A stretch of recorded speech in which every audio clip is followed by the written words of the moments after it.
امید ہے ناظرین اکرام خیریت سے ہوں گے۔ یہ آج کا ہمارا 36واں لائیو سوال جواب پروگرام ہے۔ آج کی اس مجلس کے اندر ہم ہمارے جو روزمرہ زندگی میں کچھ ہمیں مسئلے مسائل پیش آتے ہیں ان کو ہم سیکھیں گے۔ اللہ تبارک و تعالی حق کہنے سچ کہنے کی توفیق نصیب فرمائے۔ تو بہت سارے لوگوں کے سوالات رہتے ہیں، خاص کر رمضان میں رمضان کے تعلق سے، تو یہ رمضان اسپیشل پروگرام ہے ہمارا۔ چلیے شروع کر لیتے ہیں۔ سب سے پہلے ایک سوال ہے کہ تراویح کی اگر 3 رکعتیں ہو جائیں، چونکہ رمضان میں تراویح کی نماز پڑھی جا رہی ہے، تو رمضان میں اگر تراویح کی 3 رکعتیں ہو جائیں تو اس سلسلے میں کیا مسئلہ ہے؟ جواب اچھے سے سمجھ لیجئے۔ جواب یہ ہے کہ اگر 3 رکعتیں امام صاحب پڑھا دیں رمضان میں تراویح میں، تو اگر دوسری رکعت پر بیٹھے تھے، دوسری رکعت پر اگر بیٹھے تھے، قاعدہ کیا تھا، تب تو 2 رکعتیں تراویح کی ہو جائیں گی اور 1 رکعت بیکار ہو جائے گی۔ 1 رکعت میں جو قرآن پڑھا گیا تھا صرف اس کا ہی ادا ہوگا۔ اور اگر تراویح میں دوسری رکعت پر نہیں بیٹھے بلکہ سیدھا تیسری رکعت پر بیٹھے ہیں، تو یاد رکھیے ایسی صورت میں تینوں رکعتیں باطل ہوں گی، ان کو شمار نہیں کیا جائے گا، بلکہ دوبارہ سے ان 2 رکعتوں کا ادا کرنا پڑے گا، اور 3 رکعت میں جو قرآن کریم پڑھا گیا تھا اس کا بھی ادا کرے گا۔ تو اگر قاعدہ کیا تھا تب تو 2 رکعت ہوں گی، اور اگر قاعدہ نہیں کیا تھا تو پھر 3 رکعتیں نہیں مانی جائیں گی، اس میں پڑھا گیا قرآن کریم بھی واپس لوٹایا جائے گا۔ جی، فین آف مفتی معمول بدر، السلام علیکم۔ جی وعلیکم السلام۔ فیضان انصاری، السلام علیکم ورحمۃ اللہ وبرکاتہ۔ مفتی صاحب، جی وعلیکم السلام ورحمۃ اللہ وبرکاتہ۔ اسلامک نالج آفیشل، السلام علیکم۔ جی وعلیکم السلام۔ حافظ دانش آفیشل، السلام علیکم۔ جی وعلیکم السلام ورحمۃ اللہ۔ جی، تمام حضرات کا استقبال کرتے ہیں ہمارے اس پروگرام کے اندر۔ دوسرا سوال یہ ہے کہ آج کل ایک رسم کہہ لیجیے، ایک رسم چلی ہوئی ہے کہ لوگ اپنے چھوٹے چھوٹے بچوں سے روزہ رکھواتے ہیں، اپنے چھوٹے چھوٹے بچوں سے روزہ رکھواتے ہیں، اور ہمارے بچوں نے روزہ رکھا ہے تو اس کی خوشی میں پھر افطار پارٹی ہوتی ہے، رشتہ داروں کو بلایا جاتا ہے، پڑوسیوں کو بلایا جاتا ہے، دوست و احباب کو بلایا جاتا ہے، اور پھر پارٹی کی جاتی ہے۔ تو اس کا کیا حکم ہے؟ یاد رکھیے، بچوں کے اوپر روزہ فرض نہیں ہے، بچوں کے اوپر روزہ فرض نہیں ہے۔ اگر بچے رکھ لیتے ہیں تو اچھی بات ہے، اگر کوئی اس کی ہمت کر لیتا ہے، مکمل کر لیتا ہے تو بڑی اچھی بات ہے، لیکن اس خوشی میں باقاعدہ دعوتوں کا نظم کرنا تو یہ فضول خرچی اور اسراف ہے۔ ہاں یہ ہے کہ بچے نے روزہ رکھا ہے تو اس کے شوق و ذوق کے لیے اسے کچھ انعام دے دیا جائے، کچھ ہدیہ دے دیا جائے، تو اس کی تو گنجائش ہو سکتی ہے، لیکن باقاعدہ دوست و احباب کو بلانا تو یہ صرف اور صرف رسم اور رسم ہی ہے۔ لہٰذا اس طرح کی رسموں سے بچنا چاہیے، بائیکاٹ کرنا چاہیے۔ ہمارے معاشرے کا یہ مزاج ہو گیا ہے کہ اس طرح کے مواقع پر بیجا فضول خرچی میں کئی کئی ہزار روپے، 10 ہزار روپے خرچہ کر دیں گے، لیکن غریبوں کو دینے کے لیے تیار نہیں۔ وہ غریب جو بیچارہ باہر کھڑا ہوا ہے، روڈ پہ کھڑا ہوا ہے، مانگ رہا ہے، جو ضرورت مند ہے، ہاسپٹل میں ہے، ان کو نہیں دیں گے، دیں گے تو 5 روپے 10 روپے، اور اس طرح صرف ایک بچے نے، میرے بچے نے روزہ رکھا ہے، اس میں 10 ہزار روپے خرچہ کر دیتے ہیں۔ تو یہ سوائے ریاکاری شہرت کے اور کچھ نہیں ہے۔ یاد رکھیے، ایسی ریاکاری شہرت اللہ کو مطلوب نہیں ہے، اس کا کوئی ثواب نہیں ہے، آپ کے کھلانے کا بھی کوئی ثواب نہیں ہے، خرچہ کرنے کا بھی کوئی ثواب نہیں ہے، چونکہ یہ سراسر کیا ہے؟ ریاکاری ہے اور دکھلاوا ہے اور شہرت ہے۔ تو اس طرح کی رسموں سے بچنا چاہیے۔ اس سے بہتر یہ ہے کہ وہ پیسہ جو آپ وہاں لگانے والے ہیں، 5,000 10,000، اس سے کسی غریب کے گھر کا راشن بھروا دیں، کسی غریب کی مدد کر دیں۔ انشاءاللہ وہ جو دعا دے گا وہ آپ کے آگے نسلوں کے لیے کارآمد ہوگا، اس سے آپ کی نسلوں کا بیڑا پار ہو جائے گا۔ تو اس طرح کی رسموں سے، خرافات سے بچنا چاہیے۔ اچھا جی، فیضان انصاری نے بڑا سینسیٹیو سوال کر دیا ہے، مفتی صاحب کہ آپ کی شادی ہو گئی ہے؟ جی ہاں، الحمدللہ میری شادی ہو چکی ہے بھائی۔ اچھا، اسلامک نالج آفیشل کہہ رہے ہیں، اور چوتھی رکعت میں بیٹھ گئے اور سجدہ سہو کیا تو کیا نماز ہو جائے گی؟ جی ہاں، نماز ہو جائے گی، چونکہ تراویح ایک سلام سے 4 رکعتیں پڑھنے کی گنجائش ہے، لیکن افضل ہے کہ 2 رکعت کر کے پڑھے۔ تو اگر کوئی بندہ دوسری پر نہیں بیٹھا تھا، پھر سیدھا چوتھی رکعت میں بیٹھا ہے، تو اب اس کی یہ 4 رکعت تراویح مان لی جائے گی، اور قاعدہ اولیٰ نہیں کیا تھا تو اس کے بدلے میں سجدہ سہو کر لے گا تو نماز ہو جائے گی۔ تو اگر 4 رکعت پر بیٹھا ہے ڈائریکٹ اور سجدہ سہو کیا ہے تو نماز ہو جائے گی۔ فہد سیفی، السلام علیکم مفتی صاحب۔ جی وعلیکم السلام۔ قرآن پڑھتے ہوئے سجدہ تلاوت کرنا بھول جائے تو وہ بعد میں ادا کر سکتے ہیں، اور اس کی نیت کیسے ہوگی؟ دیکھیں، اگر آپ نماز میں پڑھ رہے ہیں، سجدے کی کوئی آیت آ جاتی ہے اور آپ نماز میں قرات کر رہے ہیں، تو پھر آپ کے ذمہ فوراً سجدہ تلاوت کرنا لازم ہے۔ جیسے سجدے کی آیت آئے گی فوراً آپ کے اوپر لازم ہوگا۔ اگر آپ نے اس وقت نہیں کیا رکوع کر لیا، بعد میں آپ کو یاد آیا یا دھیان میں آیا، تو اب بعد میں اس کی صرف آپ کے ذمہ توبہ استغفار ہے، اللہ تعالیٰ سے توبہ استغفار کریں کہ سجدہ کرنے کا حکم تھا مگر آپ نے نہیں کیا، تو نماز میں فوراً کرنا ہے، فوراً نہیں کیا تو بعد میں نہیں کرنا ہے۔ اور اگر آپ قرآن کریم ایسے ہی تلاوت کر رہے تھے کھول کر کے، ایسے ہی بس بیٹھے تلاوت کر رہے تھے نماز کے باہر، اب سجدہ تلاوت آ گیا ہے، تو اب آپ کو ابھی بھی کرنے کا اختیار ہے، آپ چاہیں تو ابھی کر لیں، اور آپ چاہیں تو زندگی میں کبھی بھی کر سکتے ہیں، کل کریں، پرسوں کریں، سال بعد کریں، 2 سال بعد کریں، کبھی بھی کر سکتے ہیں، لیکن یہ ہے کہ وہ آپ کے ذمے لازم ہے، آپ کو سجدہ کرنا ہی کرنا ہے۔ تو اگر نماز سے باہر تلاوت پڑھ رہے ہیں، سجدہ تلاوت آ گئی ہے تو آپ کبھی بھی کر سکتے ہیں، نماز میں ہے تو فوراً سجدہ تلاوت کرنا واجب ہے۔ نیت کیا کرنی ہے؟ نیت بس یہ کریں گے کہ اللہ تبارک و تعالیٰ کا حکم ہے سجدہ کرنے کا، میں سجدہ کر رہا ہوں، سجدے میں اللہ اکبر کہتے ہوئے جانا ہے، سجدے کی تسبیح پڑھنی ہے اور اللہ اکبر کہہ کر کے اٹھ جانا ہے۔ اور اگر کئی سارے سجدے آدمی کے ذمہ لازم ہے، کئی سارے سجدے کی آیت تلاوت کی یا ایک ہی آیت کو کئی بار پڑھا ہے، تو پھر اس کا طریقہ یہ بھی ہے کہ پہلی مرتبہ اللہ اکبر کہہ کر کے سجدے میں جائے گا اور پھر اٹھے گا، اللہ اکبر اللہ اکبر اللہ اکبر کہہ کر کے لگاتار 3 4 6 یہاں تک کہ 14 سجدے بھی ایک ساتھ بندہ کر سکتا ہے ایک ہی بار میں بیٹھے بیٹھے۔ تو یہ طریقہ ہے اور یہ نیت ہوگی اس کی۔ فواز علی کا سوال ہے، حضرت سجدہ سہو کا طریقہ بتائیے۔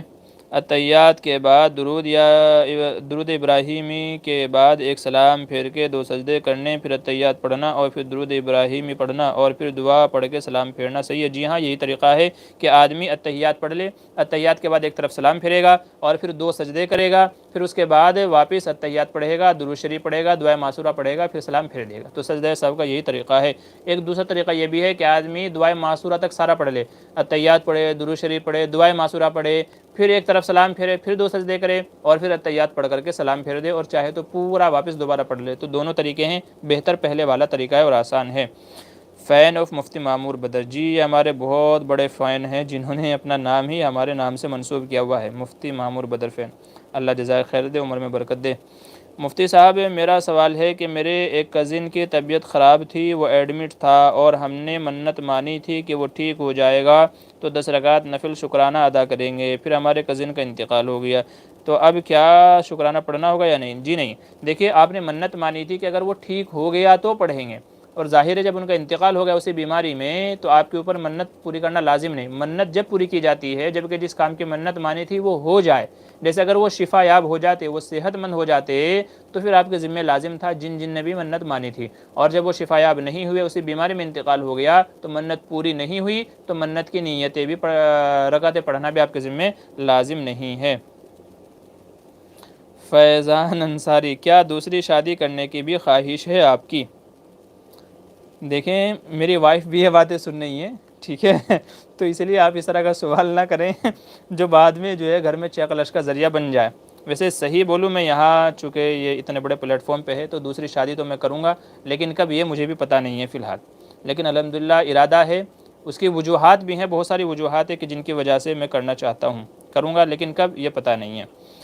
یہ ان لوگوں کے لیے ہے جو واقعی جاننا چاہتے ہیں، اور کچھ لوگ ہیں جو خواہش مند ہے، اور اللہ کا نظام یہ دیکھیے کہ میرے ذریعے سے اگر 2 نکاح پہلی مرتبہ جو شادی کرتے ہیں ان کے ہوتے ہیں نا، تو 5 نکاح میں ان لوگوں کے پڑھاتا ہوں جو دوسری شادی کر رہے ہوتے ہیں، تو میں یہ کہہ سکتا ہوں کہ سب سے زیادہ لوگوں کی دوسری شادی میں نے کرائی ہے، دوسری شادیاں میں نے کرائی ہیں سب سے زیادہ لوگوں کی۔ ہر 2 مہینے میں 3 مہینے میں کوئی نہ کوئی ایسا بندہ آ جاتا ہے کہ جی مجھے دوسری شادی کرنی ہے، میں کہتا ہوں بسم اللہ کرو بھائی۔ کتنے سارے لوگ تو ایسے ہیں جو یہ کہتے ہیں مفتی صاحب جس دن آپ نے دوسری شادی کی اسی دن ہم بھی دوسری شادی کریں گے، تو کئی لوگ اس انتظار میں ہیں۔ اب دیکھیں کہ اللہ کی طرف سے کیا حکم آتا ہے، بہرحال اللہ تبارک و تعالیٰ کی طرف سے فیصلے ہیں۔ باقی میں تو اسی چیز کا قائل ہوں کہ جن کو اللہ نے وسعت دی ہے، مالی ہمت دی ہے، استطاعت دی ہے، تو ان کو دوسری شادی کرنی چاہیے۔ آج معاشرے میں بیوائیں، طلاق یافتہ کماری لڑکیاں ایسی بیٹھی ہوئی ہیں کہ اگر ان سے شادی نہ کی جائے تو وہ غلط راستے پر چلی جاتی ہیں، غلط طرح کے عشق و معاشقے میں پھنس جاتی ہیں، غلط لوگوں کے چنگل میں پھنس جاتی ہیں۔ تو جن کو اللہ نے وسعت دی ہے، جو انصاف کر سکتے ہیں، عدل کر سکتے ہیں، بیوی کو کھلا پلا سکتے ہیں، رہنے کے لیے گھر وغیرہ دے سکتے ہیں، تو ان کو چاہیے کہ وہ ایسی عورتوں کا گھر بسائے، ان کا انتظام کرے۔ اگر ہم ان کا خیال نہیں رکھیں گے تو کون کرے گا؟ آسمان سے فرشتے تھوڑا ہی آئیں گے، تو ہمیں ان کا خیال رکھنا ہے۔ تو جن کو اللہ نے ہمت دی ہے، وسعت دی ہے، میں کہتا ہوں کہ ان سے شادی کرنی چاہیے، ان کو 2 نہیں 3 شادیاں ان کو کرنی چاہیے۔ ابھی حال ہی میں مفتی طارق مسعود صاحب کا ایک بیان دیکھا، وہ کہہ رہے تھے، اس پہ کسی نے نیچے لکھا تھا کہ پڑوسی ملک کی جو عوام ہیں وہ دعا کر رہی ہے کہ اگلی چناؤ میں مفتی طارق مسعود صاحب ہمارے یہاں کے کیا کہتے ہیں وہ بن کر کے وزیر اعظم بنے ہمارے یہاں کے۔ کیوں؟ بیان سن لیجئے۔ تو ان کا بیان میں نے سنا تو اس میں حضرت کہہ رہے تھے اگر میری حکومت آ گئی نا، پورے جلال میں کہہ رہے تھے مفتی طارق مسعود صاحب کہ اگر میری حکومت آ گئی نا تو پھر میں بیانات سے لوگوں کی شادیاں نہیں کراؤں گا، ڈنڈے مار مار کے شادی کراؤں گا، دوسری تین تین شادیاں کرواؤں گا ڈنڈے مار مار کے اگر میری حکومت آ گئی۔ تو اس لیے پاکستانی عوام دعا کر رہی ہے کہ اگلے وزیر اعظم ہمارے کون ہوں؟ مفتی طارق مسعود صاحب ہوں۔ تو بھائی یہ واقعی ہنسی مذاق اپنی جگہ ہے، لیکن یہ بات اپنی جگہ درست ہے، صحیح ہے کہ امت میں طلاق یافتہ بیوائیں ایسی ہماری مائیں بہنیں بیٹھی ہوئی ہیں کہ واقعی اگر ان سے شادی نہیں کی گئی تو 100% چانسز ہیں یا تو وہ غیر مسلموں سے جا کے شادی کریں گی اور یا تو پھر وہ غلط راستے میں اور گناہوں کی دلدل میں جا کر کے دھس جائیں گے۔ اس سے بہتر ہے دوسری شادی کریں، ان کو عزت کے ساتھ رکھیں تاکہ ان کو ایک محافظ مل جائے، رہنے کے لیے گھر مل جائے، ایک چھت ان کو مل جائے، عزت کی زندگی ان کو نصیب ہو جائے۔ اس سلسلے میں دونوں سے ہی میری درخواست ہے، جو پہلی بیوی ہے وہ بھی اور جو دوسری بننے والی ہے وہ بھی، کہ دونوں آپس میں سمجھوتا کریں، اپنے کچھ اختیارات چھوڑ دیں، دونوں بہنیں بن کر کے رہیں، پیار و محبت سے رہیں، اس کو اپنی بہن سمجھیے، ایک مصیبت زدہ پریشان حال بہن سمجھ کر کے اس کو ایکسیپٹ کیجئے، اس کو قبول کیجئے، اللہ تعالیٰ اس کا بھی اجر آپ کو آخرت میں دے گا۔ تو اس لیے سمجھیے حالات کو، نہیں تو میں یہ کہتا ہوں اپنے پرسنلی طور پر کہ اگر آپ نے شوہر کے آگے دیوار کھڑی کر دی کہ یا تو مجھے رکھو یا تو اس کو رکھو یا دوسری شادی نہیں کرنی دوں گی، اور کوئی ہماری ماں بہن بیٹی کوئی غیروں میں چلی گئی، خدا کی قسم اس کی ذمہ دار آپ ہوں گی، کیونکہ آپ کی وجہ سے ایک بہن ہماری بچ سکتی تھی، اس کا گھر بچ سکتا تھا، لیکن آپ کی وجہ سے وہ غیروں میں جانے پہ مجبور ہو گئی، غیر مسلم سے شادی کر دی، جو ہے کر لیا، گناہوں کے دلدل میں وہ چلی گئی، تو اس کی ذمہ دار آپ ہوں گی جو شوہر کی راستے میں رکاوٹ بن کر کے کھڑی ہیں۔ آپ یقین مانیے، میرے سامنے ایک کیس آیا، ایک مسئلہ آیا ہوا ہے، بیوی کہہ رہی ہے شوہر نے چھپ کر کے دوسری شادی کر لی تھی، چونکہ بیوی اجازت نہیں دیتی نا تو پھر شوہر چھپ کر کے کرتا ہے، تو انہوں نے چھپ کر کے شادی کر لی تھی، 6 سال تک معاملے کو چھپائے رکھا، 6 سال کے بعد معاملہ ظاہر ہو گیا۔ اب یہ بیوی کے ایسے ناٹک چالو ہوئے، کہتے ہیں چاقو چھری لے کر کے شوہر کو مارنے دوڑتی ہے، گالی گلوچ کرتی ہے شوہر سے، اور یہاں تک کہ شوہر کو مجبور کر دیا ہے کہ زبردستی قاضی کے پاس جا کر کے اس دوسری بیوی کو طلاق دلوا رہی ہے کہ اس کو طلاق دو، کچھ بھی ہو جائے۔ یہاں تک کہہ دیا ہے کہ اگر دوسری بیوی کے پاس رہنا ہے تو یہ گھر میرے نام کرو، زمین جائیداد میرے نام کرو، پراپرٹی ساری میرے نام کرو، پھر تم کو جہاں جانا ہے جاؤ، جہاں تم کو جانا ہے جاؤ۔ اور یہاں تک آیا وہ بیچارے شوہر نے مجبور ہو کر کے گھر بھی نام کر دیا، لاکھوں کی پراپرٹی تھی، لاکھوں کی، وہ بھی بیوی کا نام کر دی، مگر بیوی اب بھی نہیں مان رہی ہے۔ یہ حالات ہیں ہمارے۔ تو اب بتائیے ہماری مائیں بہنیں جب ان کی شادیاں نہیں ہوں گی، جو طلاق یافتہ ہیں، بیوائیں ہیں، اگر وہ غیر مسلموں سے شادی نہیں کریں گی تو کیا کریں گی؟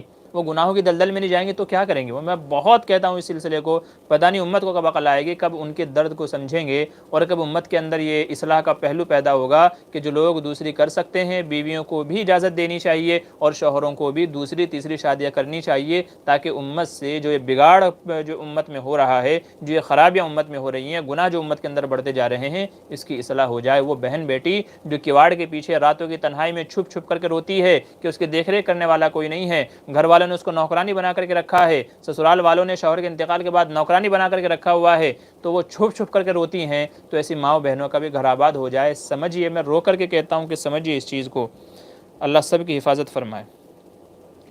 جی اسلامک نالج آفیشل کہہ رہے ہیں بھائی آپ کے کتنے بچے ہیں؟ جی ابھی تک تو نہیں ہیں، اللہ کی ذات سے امید ہے، دیکھیے اللہ کا فیصلہ کب ہوتا ہے، ابھی تک تو نہیں ہے، آپ دعا کریں اللہ نیک صالح اولاد عطا فرمائے۔ شیلی عائشہ کہہ رہے ہیں مفتی صاحب گھر میں قرآن موجود ہو پھر بھی موبائل میں پڑھ سکتے ہیں، اور دوسرا سوال یہ ہے کہ رات کا وقت ہو اور گھر والوں کی نیند خراب نہ ہو، اس نیت سے موبائل سے پڑھ سکتے ہیں کیا؟ جی موبائل میں قرآن پڑھنا تو جائز ہے، بس یہ ہے کہ آپ پاک ہوں، باوضو ہوں، اور دوسرے یہ ہے کہ اگر گھر میں قرآن موجود ہو تو قرآن سے ہی پڑھنا چاہیے، قرآن سے ہی پڑھنا چاہیے، لیکن موبائل میں بھی بہرحال پڑھنے کی اجازت ہے، بہتر ہے کہ قرآن میں دیکھ کر کے ہی پڑھا جائے۔ اور جو آپ نے عذر بیان کیا گھر والوں کی نیند نہ خراب ہو تو اس نیت سے پھر رات میں بھی پڑھا جا سکتا ہے۔ محمد دلدار کا سوال ہے کیا روح کی شکل ہوتی ہے یا نہیں، اور روح کیا ہے؟ دیکھیں قرآن کریم میں کہا گیا وَيَسْأَلُونَكَ عَنِ الرُّوحِ، کفار کا ایک سوال تھا کہ روح کیا چیز ہے، کہا گیا قُلِ الرُّوحُ مِنْ أَمْرِ رَبِّي، یہ اللہ کا حکم ہے۔ روح کیا چیز ہے؟ یہ ایک ایسی چیز ہے جسے ہم دیکھ نہیں سکتے، جسے ہم چھو نہیں سکتے، جس کا نہ کوئی رنگ ہے نہ کوئی جس کا ذائقہ ہے، بس یہ ایک اللہ کا حکم ہے، اللہ کا حکم ہے۔ جب یہ حکم نکال لیا جاتا ہے تو انسان ختم ہو جاتا ہے، تو اس کی کوئی شکل ہے نہیں ہے، قرآن و حدیث میں اس کا کوئی تذکرہ نہیں ہے، کوئی تذکرہ نہیں ہے، اس لیے ہمیں بھی اس طرح کے سوالات کے پیچھے نہیں پڑھنا چاہیے۔ بس قرآن میں مطلقاً جواب دیا گیا وَيَسْأَلُونَكَ عَنِ الرُّوحِ قُلِ الرُّوحُ مِنْ أَمْرِ رَبِّي، بس اللہ کا حکم ہے، اتنا ہی جواب دیا گیا, اسی پر ہمیں اکتفا کرنا چاہیے. غلام محمد کا سوال ہے, ہاسپٹل میں بچہ زندہ پیدا ہوا اور 1 گھنٹے بعد انتقال ہو گیا, کیا نماز جنازہ پڑھی جائے گی؟ جی ہاں پڑھی جائے گی. جو زندہ پیدا ہوا بھلے ہی وہ 1 لمحے کے لیے 1 منٹ کے لیے زندہ رہا ہو, مگر اس کی نماز پڑھی جائے گی, غسل بھی دیا جائے گا اور اس کا نام بھی رکھا جائے گا, بہتر ہے. فہد سیفی کہہ رہے ہیں کیا 300 بار سورہ اخلاص پڑھنے کی فضیلت؟ جی نہیں ہے.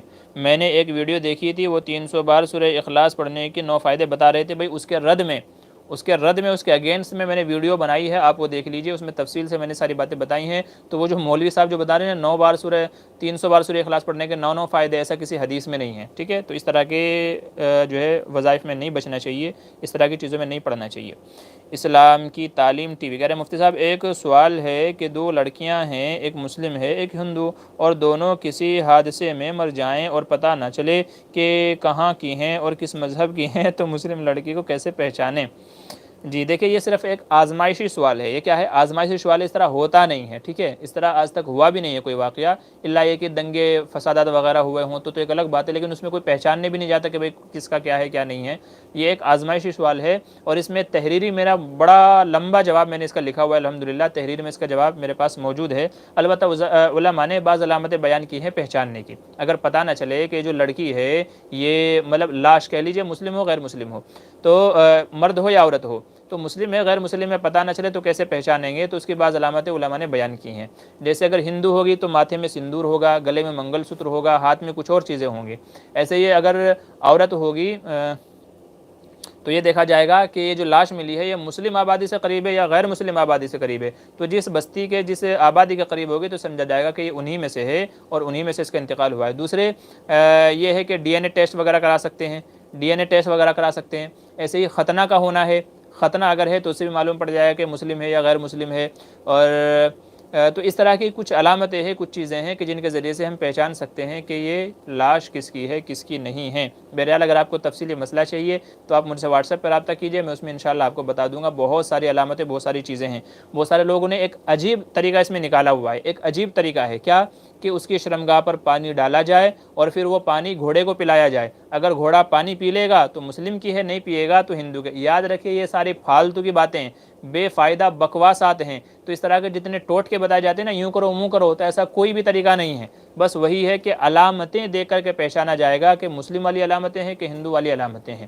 یا تو بستی دیکھی جائے گی کس بستی کے زیادہ قریب ہے, اس بستی کے ہے یا اس بستی کے. یا تو ڈی این اے ٹیسٹ آج کرا لیجئے, ڈی این اے ٹیسٹ سے معلوم پڑ جائے کہ اس کا ڈی این اے کس سے ملتا جلتا ہے, خون جو ہے بلڈ گروپ جو ہے وہ کس سے ملتا جلتا ہے, تو اس سے معلوم پڑ جائے گا. تو اس طرح کی علامتیں ان سے معلوم ہو سکتا ہے. فہد سیفی نے بہت بڑے بڑے دل بھیجے ہیں. فین آف مفتی معمور بدر نے بھی بڑا بڑا دل بھیجا ہے. جی شکریہ, جزاک اللہ خیر. فواز علی کہہ رہے ہیں کیا ISIS کو کافر کہنا صحیح ہے؟ وہ لوگوں نے اسلام کا امیج خراب کر دیا ہے, معصوم لوگوں کو مار کر اسلام کے غلط مطلب دکھایا دنیا کو. دیکھیے اس کے عقائد کیا ہیں, عزائم کیا ہیں, اس کا ہم کو پتہ نہیں ہے. اس لیے اس طرح کے سوالات میں آدمی کو خاموش رہنا چاہیے. دیکھیں معصوموں کو قتل کرنا یہ گناہ ہے, اور یہ کہہ لیجئے کبیرہ گناہوں میں سے ہے. تو اگر معصوموں کے قتل کرنے کو کوئی جائز سمجھتا ہے تو کفر ہے, کہ ان کو مارنا جائز ہے. اگر یہ سمجھ کر کے قتل کرتا ہے تو پھر یہ تو کفر ہے, پھر ایسے لوگوں کو کافر کہا جا سکتا ہے. لیکن ان کے عقائد کیا ہیں کیا نہیں ہیں تو وہ جب تک کہ نہیں جانیں گے تب تک کہ کسی کے بارے میں کفر یا اسلام کا کہنا بڑا مشکل ہوتا ہے. تو اس لیے اس طرح کی چیزوں میں نہیں پڑھنا چاہیے, بلکہ بہتر ہے کہ خاموشی اختیار کی جائے. ان کے معاملات ہیں وہ جانے گا, اللہ جانے گا, وہی فیصلہ کرے گا کیا ہے کیا نہیں ہے. منظور احمد کہہ رہے ہیں اگر سحری میں 1 منٹ لیٹ ہو جائے تو کیا روزہ ہوگا, اور اگر افطاری میں 1 منٹ پہلے افطاری کیا تو صورت میں روزہ ہوگا یا نہیں ہوگا, تفصیل سے بتا دیجیے گا. جی دیکھیں سحری کا اگر وقت ختم ہو گیا, مثال کے طور پہ 4:50 پر ہمارے یہاں سحری ہو رہی ہے, سحری کا آخری وقت ہے 4:50, اذان کا وقت نہیں, چونکہ اذان کبھی کبھی کیا ہوتی ہے, اذان 2-4 منٹ لیٹ ہوتی ہے. سحری کا وقت تھا 4:50 پہ, اذان ہو رہی ہے 55 پہ, تو اذان کے اعتبار نہیں ہے بلکہ کیلنڈر میں, گھڑی میں, جنتری میں جو ٹائم دیا گیا ہے ایگزٹ وہ ٹائم. تو اگر 4:50 پہ سحری کا وقت ختم ہو رہا ہے, اب کوئی اس کے بعد کھاتا پیتا ہے 51 پہ, 52 پہ, 53 پہ, تو اس کا روزہ نہیں ہوگا. کیوں؟ کیونکہ وقت ختم ہو چکا تھا. اذان کبھی بھی ہو اس سے کوئی فرق نہیں پڑے گا, اس سے کوئی فرق نہیں پڑے گا. بعض لوگ یہ سمجھتے ہیں کہ جی جب تک اذان ہوتی رہے کھاتے پیتے رہے, یاد رکھیے یہ نہیں ہے, بلکہ یہاں پر جو حدیث میں بعض لوگ حدیث کا حوالہ دیتے ہیں, تو اس حدیث میں جو کھانے پینے کا ذکر ہے وہ تہجد کی اذان ہے جو حضور صلی اللہ علیہ وسلم کے زمانے میں ہوتی تھی, کہ لوگ اس کو صبح صادق کی اذان نہ سمجھ لیں, فجر کی اذان نہ سمجھ لیں. اس لیے حدیث میں فرمایا کہ جب تم ان کی اذان سنو تو کھاتے پیتے رہو, چونکہ وہ تہجد میں اذان دیتے ہیں. ہاں جب یہ چونکہ حضور صلی اللہ علیہ وسلم کے زمانے میں حضرت بلال بھی اذان دیتے تھے, ابن ام مکتوم بھی اذان دیتے تھے. تو حضرت ابن ام مکتوم وہ صبح کی اذان دیتے تھے, بلال رضی اللہ عنہ وہ تہجد کی اذان دیتے تھے. تو حدیث میں فرمایا کہ جب بلال اذان دیں تو کھاتے پیتے رہو, ابن ام مکتوم اذان دے تو پھر رک جاؤ. تو وہ ایک الگ مسئلہ ہے, تفصیلی مسئلہ ہے. مسئلہ یہ ہے کہ اگر وقت ختم ہو گیا ہے تو اب کھانا پینا جائز نہیں ہے, کوئی اس کے بعد کھائے گا تو پھر اس کا روزہ نہیں ہے, بعد میں اس روزے کی قضا کرے گا. یہی حال افطاری کا ہے کہ افطاری سے اگر 1 منٹ پہلے بھی افطاری کسی نے کر لی تو اس کا بھی روزہ نہیں مانا جائے گا, روزہ ختم, اس کو چاہیے کہ بعد میں قضا کرے. مثال کے طور پہ 7:05 پہ ہمارے یہاں افطاری ہو رہی ہے, تو اگر کوئی 7:04 پہ کھا لے گا جنتری کے اعتبار سے, چونکہ ہم اسی کے پابند ہیں, اسی سے آج کل وقت کا اندازہ لگتا ہے, تو ایگزیکٹ بعد میں آپ 2-4 منٹ احتیاط کر سکتے ہیں, لیکن پہلے نہیں کر سکتے. پہلے نہیں, آپ 2-4 منٹ دیر سے کھول سکتے ہیں, اس کی اجازت ہے, چلے گا, لیکن پہلے نہیں کھول سکتے. تو اگر کسی نے 7:04 پہ 3 منٹ پہ روزہ کھول لیا تو اس کا روزہ نہیں ہوگا. امید ہے کہ مسئلہ آپ کو اچھے سے سمجھ میں آ گیا ہوگا.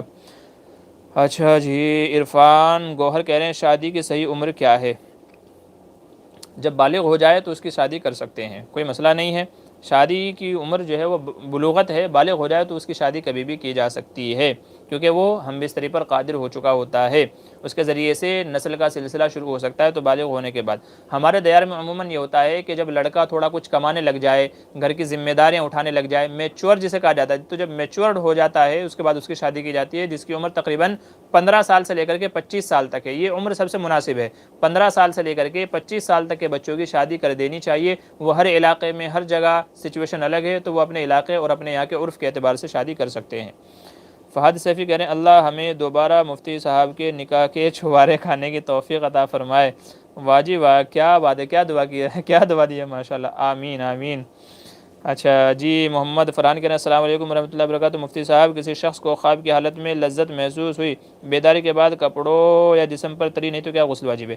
دیکھیے صرف لذت سے جو ہے غسل کا حکم نہیں ہوگا, اس کو یاد ہو کہ مجھے احتلام ہوا ہے, یا تو کپڑوں پر لگا ہوا دکھائی دے دھبا وغیرہ, تو ہی اس کے اوپر غسل لازم ہوگا. اگر یاد بھی نہیں ہے اور کپڑوں پر کوئی علامت بھی نہیں ہے تو غسل واجب نہیں ہوگا, محض شک کی وجہ سے غسل واجب نہیں ہوگا جب تک کہ یقینی بات ثابت نہ ہو جائے. رضوانہ کوثر کہہ رہے ہیں حرمت مساہرت ثابت ہونے کے لیے لڑکے کی عمر کم از کم کتنی ہونی چاہیے؟ جی, لڑکی کی عمر ایسی ہونی چاہیے کہ جو صحبت ہم بستری کرنے پر قادر ہو, جس کو ہمارے یہاں عرف میں تقریباً 9-10 سال یا 11 سال, چونکہ 9-10 سال کی عمر میں لڑکے بالغ ہو جاتے ہیں, تو تقریباً اتنی سال کی عمر, یعنی جو شہوت کے لائق بچہ ہو, جو بچہ ایسا ہو جس کو دیکھ کر کے شہوت ابھرے. اور ایسا بچہ ہمارے دائرے میں عموماً 8 سال 9 سال 10 سال, وہ ہر بچے کی صحت کے اعتبار سے الگ الگ حکم ہوگا. تو جو بچہ بالغ نہیں ہے, نابالغ ہے لیکن قابل شہوت ہے, تو ایسے بچے کے اوپر حرمت مساہرت ثابت ہو جائے گی. جی, شبیر بیلیم بڑے دنوں کے بعد کہہ رہے ہیں تراویح کی نیت 20 رکعت ایک ساتھ کر سکتے ہیں؟ جی ہاں کر سکتے ہیں, کوئی مسئلہ نہیں ہے, یا 2-2 رکعت پر کر سکتے ہیں, اس کی بھی اجازت ہے. 3 یا 5 حفاظ پڑھا رہے ہوں تو امام بدلے گا تو نیت بھی بدلنی ہوگی؟ نہیں, ایسا نہیں ہے, بلکہ آپ مطلقاً نیت کر لیں کہ 20 رکعت نماز تراویح کی میں نیت کرتا ہوں, ٹھیک ہے, 20 رکعت نماز تراویح کی, تو بار بار نیت بدلنے کی ضرورت نہیں ہے. بدلیں گے تو بھی ٹھیک ہے, نہیں بدلیں گے تو کوئی مذائقہ نہیں ہے, مطلقاً نیت کر لیں کہ بھئی میں جو بھی امام ہوگا اس کے پیچھے 20 رکعت تراویح کی نیت کر رہا ہوں, بس ایک ساتھ کر لیجئے, اور چاہے تو الگ الگ بھی کر سکتے ہیں. فہد سیفی کہہ رہے ہیں اللہ مفتی صاحب کی عمر میں برکت دے. جی شکریہ, جزاک اللہ خیر. محمد کلیم انصاری کہہ رہے ہیں السلام علیکم ورحمۃ اللہ وبرکاتہ. مفتی صاحب خیریت سے ہوں گے؟ مفتی صاحب اسلام میں بال کس طرف کے رکھنے چاہیے؟ بال تو دیکھیں 3 طریقے ہیں حدیث میں, کانوں تک اور کندھوں تک اور کان اور کندھوں کے بیچ میں, ان کو سنتی بال کہا جاتا ہے. تو ان تینوں طریقوں میں سے آپ کسی بھی طریقے کے رکھ سکتے ہیں, یا تو پھر رکھنے ہیں تو پھر آپ بال چھوٹے چھوٹے رکھیے, یا تو سب بال برابر ہونے چاہیے. جو آج کل غیروں کا فیشن چلا ہوا ہے, کہیں سے چھوٹے ہیں کہیں سے زیادہ ہے, کہیں سے کٹ لگا ہوا ہے کہیں سے کچھ لگا ہوا ہے, تو وہ بال رکھنا منع ہے, جس کو حدیث میں قزا کہا گیا ہے, تو قزا سے منع کیا گیا ہے. اگر آپ سنت طریقے سے رکھنا چاہتے ہیں تو کانوں تک یا تو کندھوں تک, اور یا تو دونوں کے بیچ میں, اس کو سنت طریقہ کہا جائے گا. راکب پٹیل کہہ رہے ہیں اگر حیض بند ہو گیا 6 دن میں پاک ہو کر صبح روزہ رکھ لیا, پھر ظہر کے بعد پھر معمولی سا کیا ہے